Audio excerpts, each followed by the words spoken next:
Hello, everyone. This is Maureen, and welcome back to another day of praying through the darkness.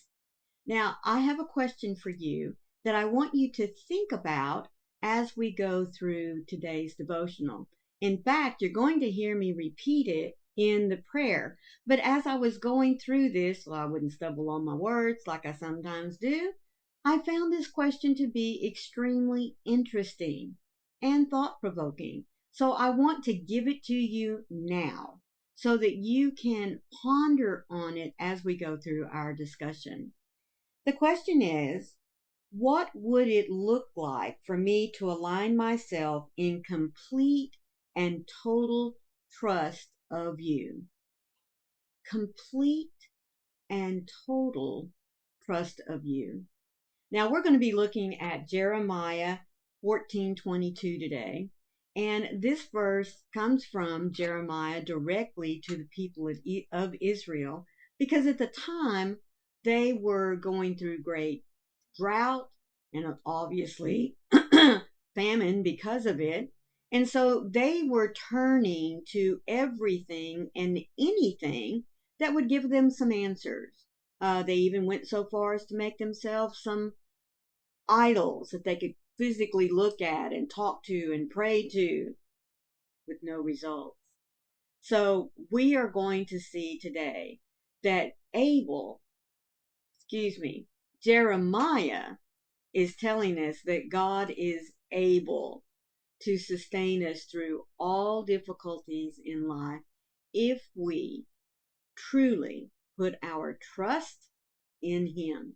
But before we get to today's devotional, let me remind you that my devotionals for 2025 come from this little blue book put out by Broad Street Publishers. Its title is 365 Days of Prayers for Depression and Anxiety.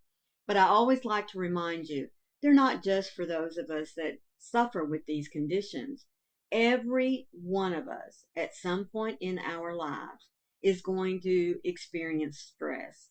And we need to be reminded that even during those stressful times that come upon us, God is there with us. So let's get into our verse for this morning. Can any idols of the nation bring rain? Or can the heavens give showers? Is it not you, Lord our God? We set our hope on you, for it is you who does all of this. God is speaking to the people of Israel at that time through Jeremiah, because as I said, they had turned to worshiping idols for all sorts of reasons. I mean, now I don't know what the idols were. Okay, so I'm just going to kind of draw some mental pictures for myself. I'm sure that they had idols that they would pray to, give offerings to hopefully make their crops be more plentiful than they were the year before. Or perhaps they made idols that represented wealth and power. Maybe that's something that they craved. Maybe they made idols that hoped to elevate their social standing within their group. We don't know. But what we do know is that by them turning or pulling back from relying on God and seeking other paths of worship, you know what happened? God became angry. And what do we do whenever our children are disobeying us? We have to come up with a discipline, don't we? We have to do something that grabs their attention to let them know that this is not right. This is not what you're supposed to be doing. And that's what God eventually did. He created a drought to go throughout their land. And of course, with drought, then crops aren't growing, uh, cattle aren't getting fed, or your sheep or whatever it is that you have that you raise.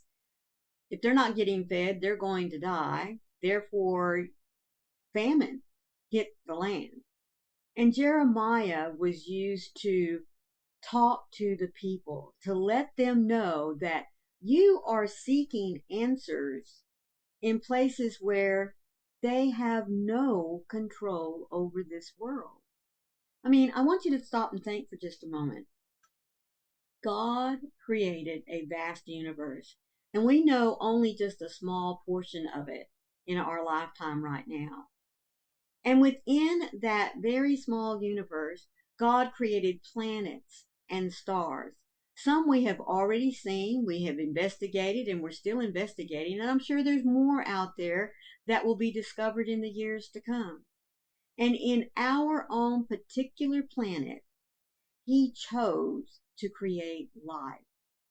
He did this, not some wooden statue sitting over here. He also created the seasons. He created the wind. He blew breath onto the waters to separate them. He reached down into those oceans and started shifting the plates and creating the land that eventually came up and parted the waters that gave us our oceans, our rivers, our creeks, and even our streams, folks. God then scattered seed. He put plants in the land that He created. Some of those plants are just like us. They are here for a season. They are born, they grow, they flourish, they reach their full potential, just like us. And then they slowly die and return to the ground. But there's other plants that give life over and over and over again. So God had a perfect plan when He Himself created our lands, created our world. There wasn't some magical little wooden statue that popped up and said, okay, I'm going to do this. Because number one, wood can't speak. Wood can't move. Wood can't do anything. Same with resin, plastic, plaster. I mean, it's okay to have a representation of our God. To have, I wear a cross because this reminds me of what happened on it. But I don't worship this cross. This is just a symbol. My worship comes through my connection with my Lord and Savior. And that's what Jeremiah was trying to impart to the people of Israel. You are focusing on the wrong items to bring you peace, to bring you what you need for your daily lives. And so God, through the mouth of Jeremiah, was not only speaking to the Israelites of that day, but folks, He is speaking still to us in our very lives right now. Excuse me. We are always to know and understand and trust in the fact that God is the sole source of power and provision for our daily lives. That means we need to trust Him and Him alone. God does everything. God created everything. And God is going to continue to provide every single thing that we need. Because after all, He created all that we have. Father God, You are able to all that I could ever think or imagine, and so much more. You are the one hope that holds me together when everything around me is falling apart. You are the source of every good thing that I have. You never stop working. You never pause your plans. And you do not grow weary of faithfully showing up to me in love. So what would my life look like for me if I aligned myself in complete and total trust of You, my Maker? What would happen if I gave myself fully to believing that You would come through just like You said You would? Your track record is impeccable. You do not fall. So let my hope be firmly planted in You, my faithful Father. Lord of the heavens and earth, who is there like You? You are faithful beyond all measures. And who can count the ways that you reveal your loving kindness to your people? You show up again and again and again in your power, Lord. Therefore, I put all my hope and trust in you. Let me remind you of that question from the beginning. What would it look like for me to align myself in complete and total trust of you, my Father?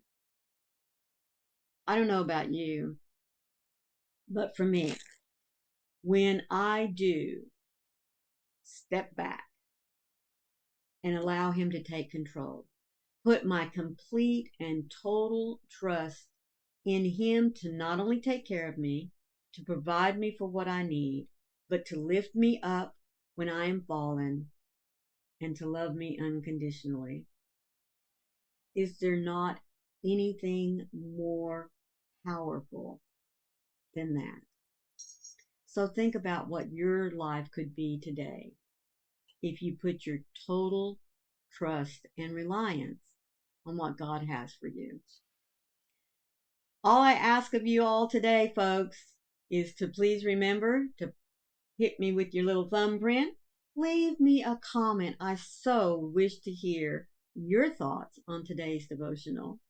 Thank you, as always, for being here, for listening to the words that God has for you to hear.